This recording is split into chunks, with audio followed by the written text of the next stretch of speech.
Ya tak? Baik. Hari tu kita bulan yang lepas kita dah masuk buku ini, bab yang ke-8 lah ya. Daripada amalan Muslim sehari semalam, merujuk kepada sunnah-sunnah Nabi SAW ataupun apa yang disyara'kan kepada kita daripada awal pagi. Dan ni kita masih ada waktu pagi, cuma setelah selesai urusan ibadah kita, sekarang kita nak keluar daripada rumah. Di samping kita lah berkongsi hari tu, perkara pertama yang kita lakukan bila kita keluar daripada rumah ialah kita membaca doa keluar rumah lah. Yang saya telah kongsikan ialah zikir yang diriwayatkan daripada Nabi SAW, daripada beberapa orang sahabat, antaranya daripada Anas bin Malik, dengan sanad yang sahih dalam Sunan At-Tirmizi. Hatta ulama-ulama kita bila mengarang buku-buku zikir, contohnya Imam Nawawi dalam Al-Azkar, memang ada bab keluar daripada rumah, doa atau zikir keluar daripada rumah. Itulah kita membaca bismillah tawakkaltu 'ala Allah wala haula wala quwata illa billah. Ada baca? Alhamdulillah. Benda simple je tu, tak? Dengan nama Allah, aku berserah kepada Allah, tiada upaya melainkan Allah. Bismillah tawakkaltu 'ala Allah wala haula wala quwata illa billah. Very simple. Kana Nabi idza kharaja min manzilihi aw min baitihi qala bismillah tawakkaltu 'ala Allah wala haula wala quwata illa billah. Kata Anas bin Malik, Nabi bila keluar daripada rumahnya, dia membaca bismillah tawakkaltu 'ala Allah wala haula wala quwata illa billah. Ataupun mana-mana zikir yang diriwayatkan daripada Nabi yang kita belajar. Antaranya juga ialah apa yang diriwayatkan daripada isterinya Ummu Salamah. Bismillah tawakkaltu 'ala Allah Allahumma inni a'udzubika an azil au uzal au adil au udal au azlam au uzlam au ajhal au yujhal alayya. Sama juga Ummu Salamah sebut dalam hadis Ibnu Majah dengan sanad yang sahih, juga disebut dan dinukilkan oleh ulama kita dalam buku-buku zikir mereka bila sebut tentang zikir keluar dari rumah, yang mana Nabi baca yang itu. Dan ada setengah riwayat Nabi memandang ke langit, rafa'a tarafahu ila sama. Ada riwayat menyatakan bahawa Ummu Salamah menyatakan Nabi bila keluar daripada rumah, dia melihat ke langit, kemudian baru dia berkata bismillah tawakkaltu 'ala Allah wala Allahumma inni a'udzubika an azil au uzal. Dengan nama Allah aku berserah kepada Allah. Pasal nak keluar rumah kan.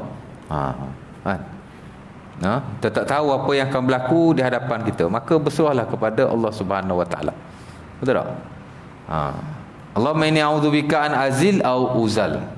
Aku minta berlindung daripada-Mu ya Allah daripada aku tergelincir atau aku digelincirkan. Au adil au udal, daripada aku sesat atau aku disesatkan. Au azlam au uzlam, daripada aku menzalimi atau aku dizalimi. Tak nak berlaku. Kita buat pun tak nak, orang buat kat kita pun tak nak. Itulah maksudnya. Au ajhal au yujhal alayya, ataupun aku tidak tahu ataupun tidak ditahu kat atas aku. Mana kita nak ilmu lah. Bila kita keluar, ada benda yang kita boleh ambil manfaat daripada ilmunya, dan kita tak nak jahil bila kita berada di luar. Itu boleh. Ataupun mana-mana lah yang tuan-tuan baca, yang warid daripada Rasulullah SAW. As simple as that. Zikir-zikir itu sahaja, kemudian kita keluar. Cuma si pengarang kata bila kita keluar daripada rumah, keluarlah dalam keadaan berwudu. Seumpama kita berwudu untuk melakukan solat, kata si pengarang. Syekh Mahmud kata, bacalah doa, berwudulah sebelum kita keluar daripada rumah. Walaupun sebenarnya tidak ada galakan secara khusus untuk kita berwudu ketika keluar daripada rumah. Bila kita belajar babul wudu, bab wudu kan, dalam kitabut taharah, ujung-ujung tu setelah kita belajar rukun-rukun wudu, setelah kita belajar syarat sah wudu, setelah kita belajar sunat-sunat wudu, setelah kita belajar perkara yang makruh dalam wudu dan perkara yang membatalkan wudu, kita akan belajar al-amakin allati yustahab fiha al-wudu, tempat-tempat yang digalakkan kita berwudu. Dan bila kita lihat tempat-tempat itu, seumpama yang diriwayatkan daripada Rasulullah sallallahu alaihi wasallam daripada kitab sunan, termasuk Sahih Bukhari, Muslim, Abi Dawud dan selainnya, kita tidak dapati ada riwayat ataupun galakan di mana kita disuruh berwuduk ketika keluar daripada rumah. Tidak ada lah. Tapi di atas galakan yang am, di mana kita disuruh sentiasa berwuduk setiap masa. Itu ada. Mungkin di atas galakan itu, maka si pengarang, dan mungkin ada sebagai ulama yang lain yang menggalakkan bila kita keluar daripada rumah berwuduklah kita di atas galakan yang am lah. Kerana memang kita disuruh berada dalam keadaan wuduk setiap masa. Ada tempat-tempat yang digalakkan sungguh-sungguh secara khusus, in spesifik. Selain daripada itu, kita juga digalakkan berwuduk, tapi setiap masa. Ada 6-7 tempat memang kita digalakkan berwuduk lah. Tapi selain daripada itu, bukan makna kita tidak berwuduk. Masih digalakkan berwuduk. Kerana Bilal bin Abi Rabah, umpama yang diriwayatkan dalam Sunan Abi Dawud, dia ditanya oleh Rasulullah sallallahu alaihi wasallam. Nabi tanya, ya Bilal, hadisni bi arja amalin amiltahu fil Islam fa inni sami' duf na'laika fil jannah. Bila Nabi naik pada malam Isra' dan Mi'raj, Nabi dengar tapak kaki Bilal dalam syurga. Tuan-tuan tahu kisah itu, dan dia kisah yang amat masyhur dan sahih. Very authentic story. Mana kisah yang benar lah. Bila Nabi balik, Nabi tanya Bilal, wahai Bilal, aku dengar tapak kaki kau dalam syurga. Apa yang kau buat? Apa jawab Bilal? Bilal kata, inni ma'azantu qattun illa sallaitu rak'atain wala asabani hadasun illa tawaddatu indaha. Nampak? Bilal kata, ini lafaz dalam Sunan Abi Daud. Bilal kata, aku tidak azan. Aku tidak pernah azan, melainkan aku akan sembahyang 2 rakaat solat. Qabliyah lah. Mana after beliau azan, dia akan sembahyang 2 rakaat. Mana-mana azan daripada sembahyang 5 waktu. Kan? Sebab itu walaupun ada sembahyang yang tidaklah muakkad, qabliyah. Kalau qabliyah zuhur muakkad, amat digalakkan kita sembahyang. Tapi qabliyah yang lain tidaklah muakkad. Betul tak? Walaupun ada fadilatnya, bahkan tidak ada fadilatnya sama sekali. Sebelum asar umpamanya ada fadilat. Atau yang hadis Ibnu Majah daripada Ibnu Umar, rahimallahu mra'an shalla qabla al-'asri arba'an. Katanya Nabi SAW bersabda, Allah Ta'ala merahmati orang yang sembahyang sebelum asar 4 rakaat. Mana sebelum asar kita sembahyang qabliyah 4 rakaat. Tak termasuk dalam muakkad. Kan rawatib kita ni ada 2. Satu yang muakkad, yang satu tidak muakkad. Sebelum asar tidak muakkad, tapi ada fadilatnya. Tapi ada sembahyang yang tak ada fadilat pun, tapi masih disuruh kita sembahyang. Umpamanya qabliyah maghrib. Kan? Muakkad ke qabliyah maghrib? Tak. Ada fadilat ke qabliyah maghrib? Tak. Tak tahulah kot kalau ada. Selama saya belajar fiqh ni tak ada. Kan? Tapi para sahabat Nabi SAW sembahyang. Umpama kata Anas bin Malik dalam sebahagian riwayat, idza uzina lil maghrib, bila azan maghrib dikumandangkan, ibtadara sahabah bisawari yusalluna rak'atain. Para sahabat Nabi akan bersegera pergi ke tiang-tiang, dia sembahyang 2 rakaat, merujuk kepada sembahyang qabliyah maghrib 2 rakaat. Nampak? Dan di samping hadis Bilal ini, di mana dia tidak azan, melainkan dia akan sembahyang 2 rakaat. Nampak? Kemudian dia kata, sama juga sembahyang Isya umpamanya, tak ada qabliyah tu, muakkad pun tidak, fadilat pun tidak. Tapi kalau ada ruang kelapangan untuk kita sembahyang, kita sembahyang daripada duduk saja yuk. Kan? Boleh sembahyang lah walaupun tidak rawatib, walaupun tidak muakkad. Dan satu lagi yang yang kena dengan tajuk yang saya baca ini, kata Bilal, wala asabani hadasun illa tawaddatu indaha. Dan tidaklah aku ditimpa hadas, mana aku tidak berhadas. Merujuk kepada hadas kecil lah.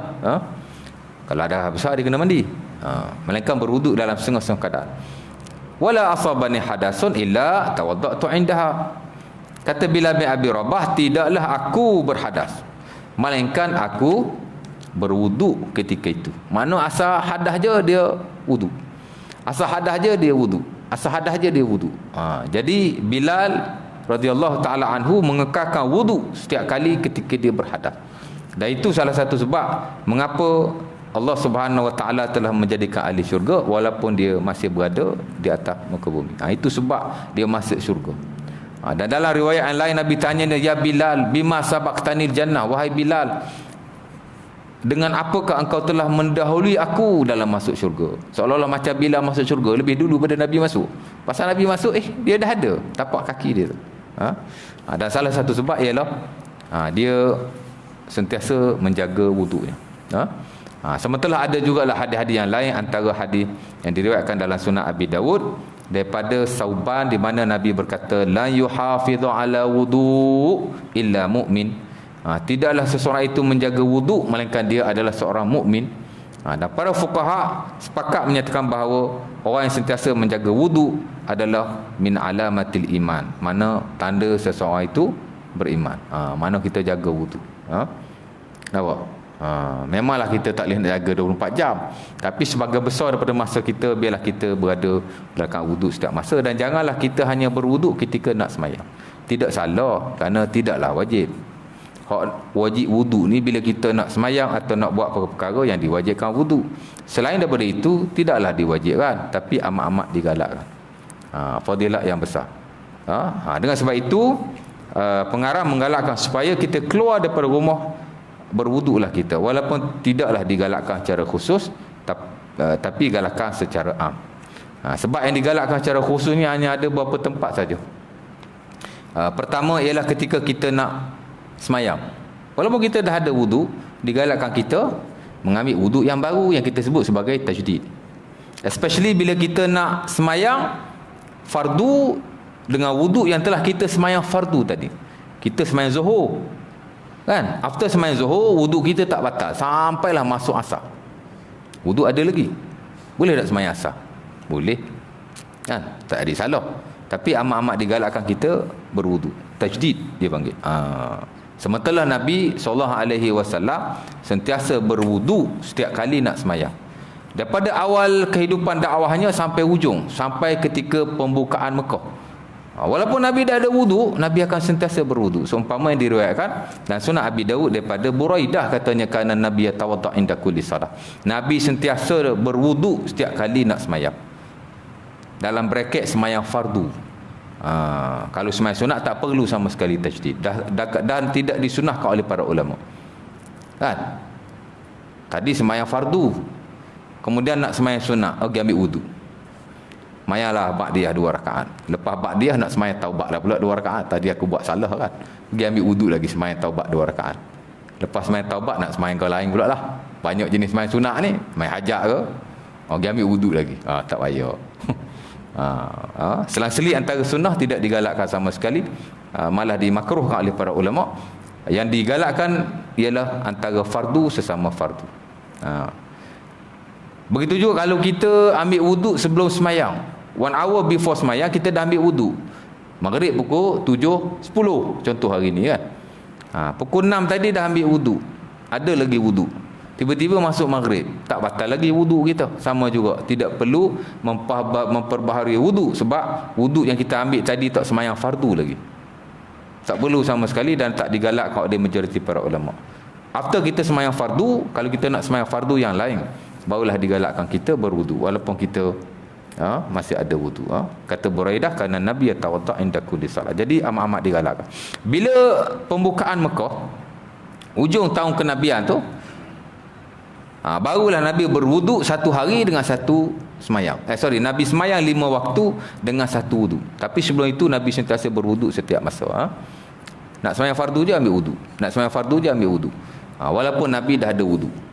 Tapi bila Fathai Mekah, pembukaan Mekah tu, baru Nabi semayang ke 5 waktu dengan 1 wuduk, untuk memberi isyarat akan keringanan kepada umatnya. Mana kalau dah ada wuduk, tak payah wuduk balik. Tapi amat-amat digalakkan.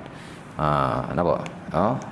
Lagi digalakkan berwudu in spesifik ketika kita nak zikir kepada Allah, amat digalakkan. Pasal Nabi SAW, bila dia diberi salam oleh sahabatnya, antaranya Muhajir bin Qunfus, dalam Sunan Abi Dawud dan selainnya, dia beri salam kat Nabi. Marartu bi Rasulillah wa huwa yatawadda falam yarud hatta tawadda faradda alayya. Faqala Nabi SAW, inni karihtu an azkurullah ila ala tuhurin. Kata Muhajir bin Qunfus, aku lalu Nabi tengah wudu. Apa aku buat? Aku bagi salam. Assalamualaikum ya Rasulullah. Macam itulah lebih kurang, ya. Nabi tak jawab. Dan habis berwudu baru Nabi jawab. Itu kita panggil tadaruk. Tadaruk ni kira qada zikir lah. Tadi kita duduk dalam tandas azan. Dan bila azan digalakkan kita jawab azan, disunahkan, betul tak? Tapi dalam tandas tak payahlah jawab azan. Jawab hati ustaz.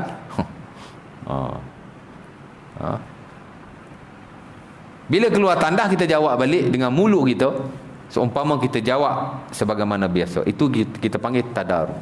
Dan itu dilakukan oleh Nabi SAW. Dia tak jawab. After dia wuduk baru dia jawab. Kemudian dia kata pada sahabat Nabi berkenaan. Dia kata, aku tak suka berzikir kepada Allah dalam keadaan aku tidak suci. Walaupun konteksnya salam. Tapi salam tu sebab dia zikir. Salam-salam ni one of zikir. Jadi kalau salam pun Nabi tak jawab dalam keadaan Nabi tidak suci.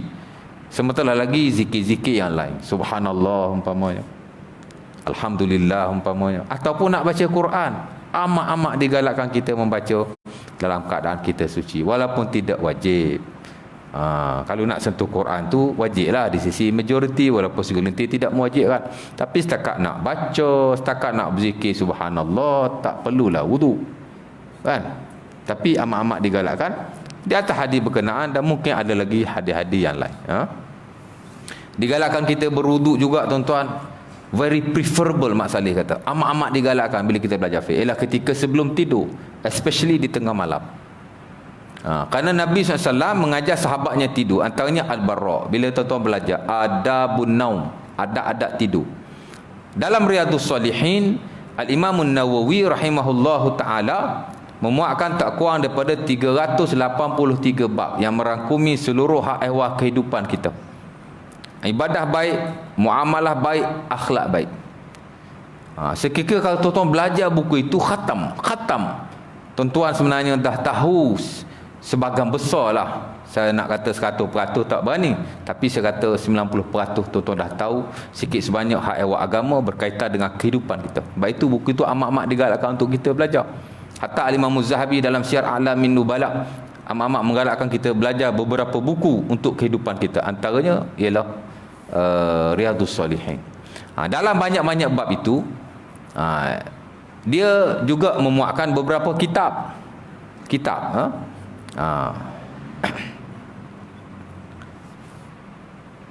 Dan beberapa adab.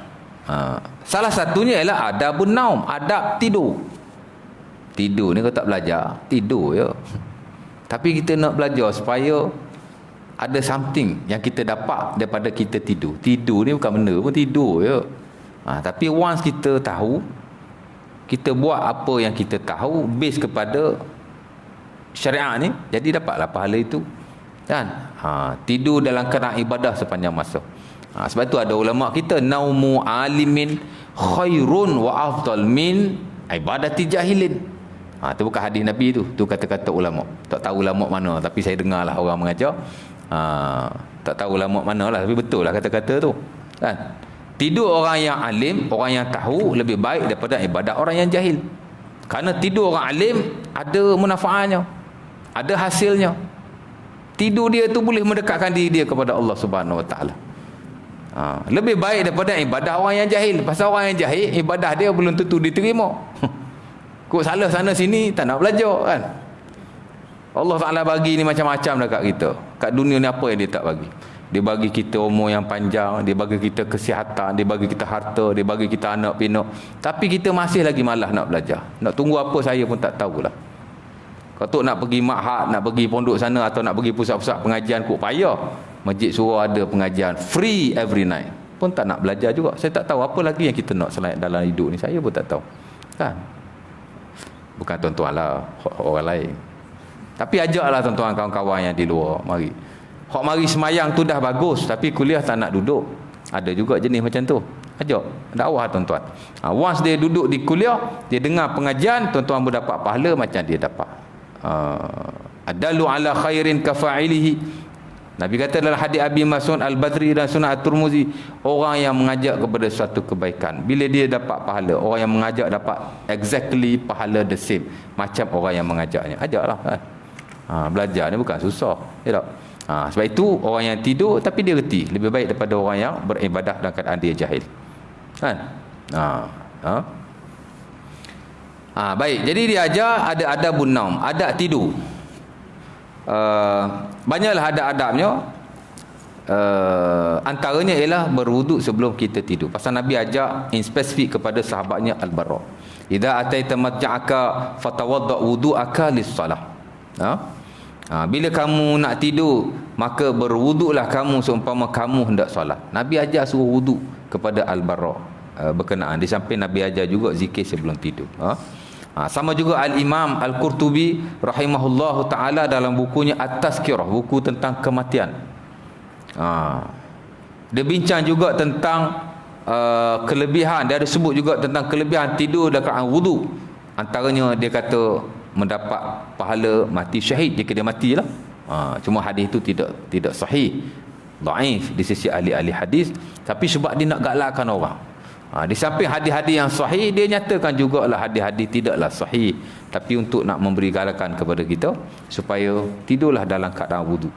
Hatta kalau tidak syahid sekalipun, bila Nabi ajar kepada Al-Bara nak tidur berwudu, menghadap ke arah kiblat, letak tangan kananmu di bawah pipimu, tidur dah di lambung yang kanan, baca zikir ni. Setelah kamu baca zikir-zikir yang lain, tutupi zikir kamu dengan zikir ni, Allahumma aslamtu wajhi ilaik wa fawattu amri ilaik wajjahtu zuhri ilaik, sampai habis. Nabi kata fa in mitta alal fitrah. Tak syahid pun tak apalah, tapi Nabi kata jika kamu mati di atas fitrah. Apa maksud mati di atas fitrah? Mati di atas Islam, sebab Islam itu fitrah. Makna lain kepada fitrah ialah Islam. Mati di atas sunnah, sebab nama lain bagi fitrah juga adalah sunnah. Bila kita belajar dalam fiqh, dalam kitab Al-Fitrah, dia ada selepas dalam kitab At-Taharah ada bab Al-Fitrah. Jadi ulama membahaskan tentang makna fitrah itu sendiri. Ada banyak maksud. Antara makna fitrah ialah Islam. Mimma min mauludin illa yuladu ala al-fitrah. Antaranya hadis Muslim daripada Abi Hurairah, Nabi kata tidak dilahirkan seseorang itu melainkan dia dilahirkan di atas fitrah, yakni Islam. Sebab itu budak-budak kecil ni tak kira anak orang bukan Islam pun dia Islam, tuan-tuan. As long as dia tidak mensyirikkan Allah dan sebelum dia balik. Tidak dilahirkan melainkan dia di atas fitrah. Ulama kata di atas Islam. Budak-budak kecil ni dia tidak ada dosa, dia Islam. Dan fitrah juga maksudnya sunnah. Pasal ada hadis yang menunjukkan bahawa fitrah itu adalah sunnah. Baik, jadi berwudu ketika tidur amat-amat digalakkan. Kalau boleh kita jangan tidur tanpa wudu. Dan saya secara peribadi, tuan-tuan, saya tak pernah tidur tanpa wudu. Especially di tengah malam lah. Kalau tidur siang ni kadang tak wudu juga, pasal siang tidur tak masuk bilik air kadang-kadang tu. Tapi bila malam kita nak tidur, of course kita masuk bilik air. Ke tak masuk bilik air? Daripada luar tu masuk bilik tidur gerbung. Kurang-kurang kita mandi, betul tak? Kalau tak mandi sekalipun, basuh tangan atau basuh kaki, basuh muka dan gosok gigi. Kat luar buat macam-macam, makan macam-macam, tidurlah dalam keadaan bersih sikit je tak? Jadi sambil-sambil dah kita masuk bilik air, dah sentuh air, berwuduklah, tak rugi sama sekali. Malah amat-amat digalakkan. Mungkin banyaklah syariat ni yang kita tidak boleh lakukan, tapi yang simple-simple seumpama itu kita lakukan. Dan kadang-kadang tak amalan ni tak banyak pun tak apa, sikit pun asalkan kita sentiasa melazimi istiqamah. Dan itu yang paling disukai oleh Allah Subhanahu wa taala. Ahabbul amali ila Allah adwamuha wa in qalla. Aisyah sebut dalam hadis Abi Dawud daripada Rasulullah, amalan yang paling disukai Allah ialah yang sedikit asalkan berkekalan. Sikit tak apa, tapi mesti consistently. Jangan banyak tapi tak konsisten. Tapi kalau banyak konsisten lagi bagus. Tapi manusia ni kalau banyak dia susah nak konsisten. Betul tak? Tapi tak tahulah, kok ada orang dia boleh buat banyak dia konsisten. Tapi manusia kebanyakannya macam tu lah. Kalau banyak dia nak konsisten susah. Sebab itu perkara berkenaan dinyatakan oleh Nabi SAW. Lagi bila digalakkan kita berwudu bagi orang yang berjunub dalam setengah-setengah keadaan. Dalam buku ni dia tak sebut pun, saya selitkan saja. Antaranya jika dia hendak makan atau minum, kita berjunub, mana ada hadas besar dengan sebab jima ataupun keluar mani, takkanlah kita nak mandi terus kot. Kalau mandi terus lagi bagus, sebab ada riwayat dalam Sahih Muslim, orang yang melambat-lambatkan mandi wajib tanpa keuzuran, malaikat rahmat tidak mendekatinya. Ada juga hadis itu. Tapi tidaklah wajib, cuma amat-amat digalakkan. Kalau tak ada kerja, tidak ada halangan-halangan tertentu, berjunub pula ketika di siang hari tak ada halangan, maka cepat-cepatlah mandi, amat-amat digalakkan. Tapi kalau kita tangguh di atas keuzuran-keuzuran tertentu, hatta kalau tak ada keuzuran sekalipun, tidaklah berdosa, cuma makruh di sisi majoriti dan masih diharuskan oleh segelintir ulama yang lain, kerana sebagian sahabat Nabi SAW ada juga yang menangguhkan mandi wajibnya walaupun tidak dinyatakan keuzuran di situ. Antaranya Abi Hurairah dalam Sahih Bukhari. Jadi tak ada masalah sangat, tapi amat-amat digalakkan. Tapi kalau tak nak mandi, bila dia nak makan atau minum, berwuduklah, amat-amat digalakkan. Kerana Aisyah radhiyallahu taala anha dalam Sahih Bukhari menyatakan, kana Nabi idza kana junuban fa arada ayakul aw yashrab tawadda wudu'ahu lis-salah. Wuduk ni banyak tuan, bukan kata nak semayang saja wuduk. Dalam banyak hal kita amat-amat digalakkan berwuduk. Kan?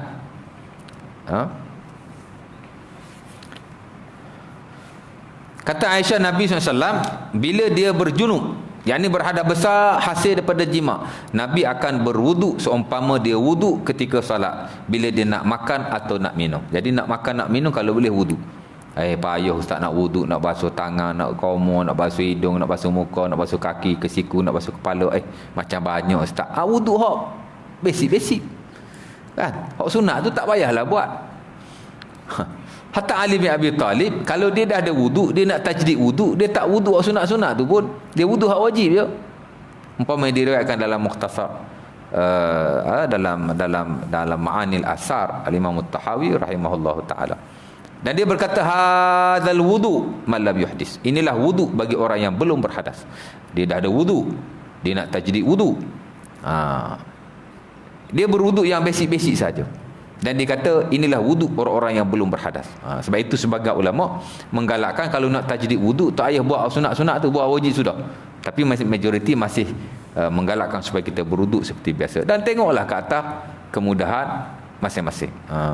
Kalau rasa berat lah, manusia ni ada macam-macam.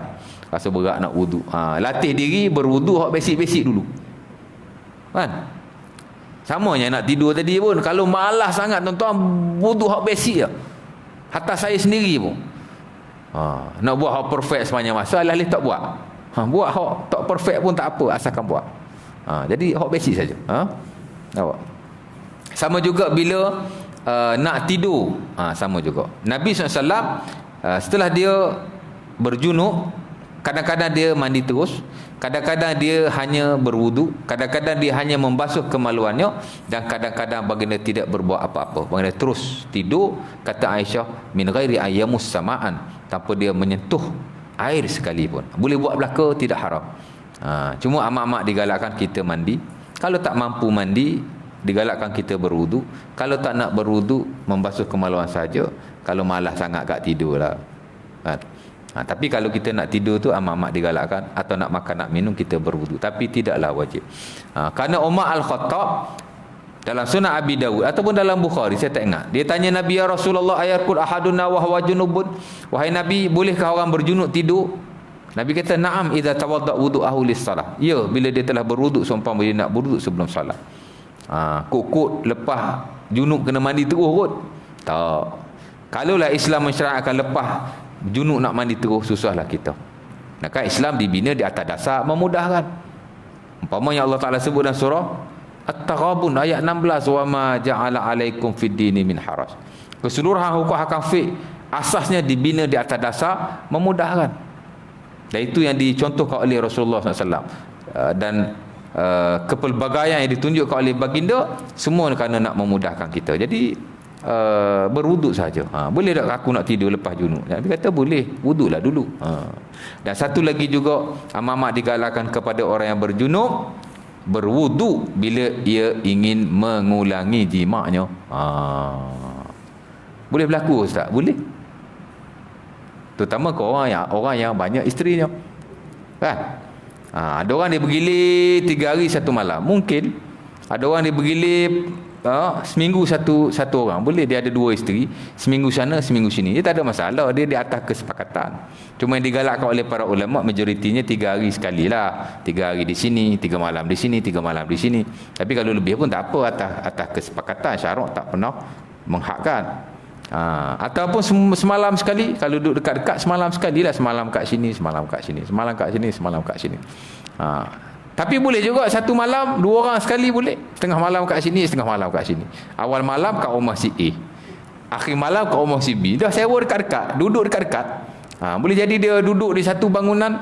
Takkan nak 3 hari sekali kot satu bangunan tu. Di awal malam di rumah isteri pertama. Muslimat tak ada kan? Selamat. Di akhir malam isteri yang kedua. Jadi bila dia sudah bersama isteri yang pertama, dia nak pergi kepada isteri yang kedua, maka amat-amat digalakkan dia mengulangi wuduknya di atas hadis Abu Sa'id yang diriwayatkan dalam kitab Abu Sunan. Saya tak ingat Sunan Abi Dawud kot. Kata Nabi SAW, idza ata ahadukum ahlahu fa arada an yu'id ataupun fa arada an yu'awid falyatawadda. Bila seorang itu telah mendatangi isterinya, kemudian dia nak mengulanginya, boleh jadi isteri yang lain, boleh jadi the same wife, mana tahu. Kan? Boleh jadi seorang isteri je tapi ada kekuatan yang amat luar biasa. Dah sebelum Jumaat orang duk jual kat depan tu macam-macam ubat kuat tuan-tuan. Minyak kuat, ubat kuat, alat nak bagi kuat, kita pun beli. Ustaz macam beli Ustaz. Ada beli juga dulu-dulu. Tapi tak jadi. Jadi tak payah percaya sangat dah ya. Jadi masalah lain pula. Kok dia very strong, dia nak mengulanginya, dia nak repeat. Nabi kata berwuduklah sekali lagi, amat-amat digalakkan tapi tidak wajib. Dan adalah beberapa tempat yang lain. Ini dipanggil tempat-tempat yang khusus untuk kita berwuduk sebagai satu peribadatan kepada Allah Subhanahu Wa Taala, dan dia satu syariat dan sunnah yang besar. Melazimilah tuan-tuan. Dan selebihnya itu tuan-tuan belajarlah dalam buku fiqh tuan-tuan dengan ustaz-ustaz yang mengajar fiqh. Selain daripada itu, kita jagalah wuduk seperti biasa, seumpama yang disunahkan oleh Nabi, la yuhafizu ala wuduk illa mu'min, dan tidaklah menjaga wuduk melainkan seseorang itu adalah mukmin. Sementara tuan-tuan, bila kita nak keluar rumah digalakkan kita solat. Amat-amat digalakkan. Saya tuan-tuan kalau nak keluar rumah saya mesti semayang. Dan kalau nak semayang mestilah kita berwuduk. Kan? Setiap masa. Kerana di sana ada semayang yang disunahkan sebelum keluar rumah. As-salah qabla khuruj minal manzil. Semayang sebelum keluar daripada rumah. Memang dalam list dalam set semayang-semayang sunat ada satu semayang dipanggil semayang sunat sebelum dan sebelum keluar rumah dan selepas masuk rumah. Kalau kita keluar bertepatan dengan waktu-waktu tertentu, kita semayanglah waktu-waktu itu. Kita nak keluar waktu duha umpamanya, semayanglah duha. Ataupun kita nak keluar, adalah semayang-semayang tertentu yang kita nak semayang, semayanglah. Tapi kalau tidak ada semayang-semayang tertentu, niat-niat secara khusus, sekadar kita semayang saja yang disebut sebagai semayang mutlak, angkat takbir, Allahu Akbar, aku semayang, habis 2 rakaat. Dan Nabi SAW memberi jaminan, idza kharaja ahadukum min manzilihi falyusalli rak'atain fa innahu, Nabi kata, yuhfaz min makhrajis su. Nabi SAW berkata, siapa yang nak keluar daripada rumah, hadis ini hadis Abi Hurairah dan Sunan Al-Baihaqi ada, dan mungkin ada yang lain. Siapa yang nak keluar daripada rumahnya semayanglah 2 rakaat. Semayang apa pun tak kisah. Hatta kalau tak ada semayang apa pun, semayang mutlak, Allahu Akbar, aku semayang, habis. Maka bila dia keluar dalam keadaan telah solat, dia akan terjaga daripada perkara buruk yang berlaku di luar. Lepas tu amat-amat digalakkan. Dan bila kamu masuk ke dalam rumah, wa idza dakhala ahadukum baitahu aw manzilahu falyusalli rak'atain fa innahu yuhfaz min madkhalis su. Nabi kata siapa-siapa yang masuk ke dalam rumahnya, maka semayanglah 2 rakaat, dia akan terlindung daripada perkara buruk yang berlaku dalam rumahnya. Jadi amak-amak digalakkan keluar semayang ketika keluar rumah dan ketika masuk rumah. Dan bila kita nak semayang, of course lah kita kena ada wudu. Dan saya telah lama tuan-tuan mengamalkan amal lain. Nak keluar rumah aja saya semayang, nak keluar rumah aja saya semayang. Alhamdulillah, Allah Ta'ala insya-Allah akan mempermudahkan urusan kita ketika berada di luar dan dijauhi daripada musibah insya-Allah Ta'ala. Tapi yalah, saya dah semayang ustaz, berlaku juga apa-apa, itu tak payah ceritalah kan. Semua amalan yang digalakkan kepada kita, mudah-mudahan kita mendapat perlindungan daripada Allah Subhanahu Wa Ta'ala. Cuma selebihnya kita bertawakal. Sebab itu bila kita keluar kita kata bismillah tawakkaltu ala Allah. Jadi jagalah wuduk setiap masa insya-Allah Ta'ala. Isyak dah ni 8.20 isyak ni, betul tak? Seminit lagi? Pakai tak ada lah tu. Dah kena berhenti lah. Baik, jadi kata si pengarang, pertama berwuduklah kita, kemudian kita bacalah doa ketika daripada kita keluar daripada rumah. Kemudian dia juga suruh semayang, cuma dalam buku ni dia suruh semayang duha. Dan semayang duha kita pernah kongsi pada masa yang lalu akan kelebihan-kelebihannya. Dah hadis yang saya baca, hadis Abu Zar yang diriwayatkan oleh Sahih Muslim, hadis Buraidah juga diriwayatkan oleh Sahih Muslim tentang kelebihan semayang duha. Dan kita boleh semayang 2 rakaat sekurang-kurangnya ataupun 12 rakaat yang paling banyak, ataupun kita boleh semayang apa-apa semayang pada pagi itu, kerana keluar rumah dalam keadaan kita telah membaca zikir kepada Allah, kita telah semayang kepada Allah, amat-amat digalakkan sama sekali. Kemudian keluarlah kita untuk mencari rezeki dan hajat-hajat tertentu, dan di sana ada adab-adabnya yang akan kita kongsikan pada kuliah yang akan datang. Kerana sebahagian besar daripada kita keluar pada pagi hari ingin bekerja, kan, ataupun mencari rezeki, berniaga atau seumpamanya. Sudah pastilah di sana ada adab-adabnya yang lebih penting saya kira daripada sekadar membaca zikir, daripada sekadar semayang. Macam kita makan lah, kan, makan kita baca bismillah, makan tangan kanan, yes, itu adalah sunnah Nabi SAW. Tapi ada perkara yang lebih penting daripada itu. Apa dia? Makan makanan yang halal, yang saya telah kongsikan sebelum ini, betul tak? Baca bismillah, makan tangan kanan, tapi makan makanan yang haram tak jadi. Dan begitu juga hasil yang kita makan itu mestilah daripada hasil yang halal. Bukan saja makanan itu makanan yang halal jenisnya, tapi mesti juga daripada hasil yang kita perolehi daripada jalan yang halal. Itu lebih besar daripada sekadar membaca bismillah atau seumpamanya. Nampak? Tapi kesemuanya itu kita lakukan. Sama juga dalam konteks ini. Bila kita nak keluar di rumah kita untuk satu urusan, ada perkara yang lebih penting yang telah digaris oleh para ulama. Yang sekiranya lebih penting daripada adab-adab yang telah kita bacakan tadi. Kalau kita kena keluar melakukan perkara-perkara yang haram, apa yang kita baca, apa yang kita lakukan, takut tidak ada manfaat sama sekali. Sebab itu ulama menggariskan adab fil muamalah. Kita ada di luar tu dia panggil muamalah. The ethic of muamalah. Etika ketika kita bermuamalah. Dan sekiranya dalam buku-buku sunan, hatta dalam buku-buku fiqh, ada berbelah-belah adab dalam muamalah yang saya akan kongsikan pada masa yang akan datang. Mungkin tidak keseluruhannya, tapi sebahagian daripadanya yang ada dinyatakan juga dalam buku ini, insya-Allah taala. Jadi saya rasa mungkin setakat itu. Ada soalan tak? Ada yang tanya, simple question simple answer. Kalau tak ada, kita boleh semayanglah. Aku liqauli azza.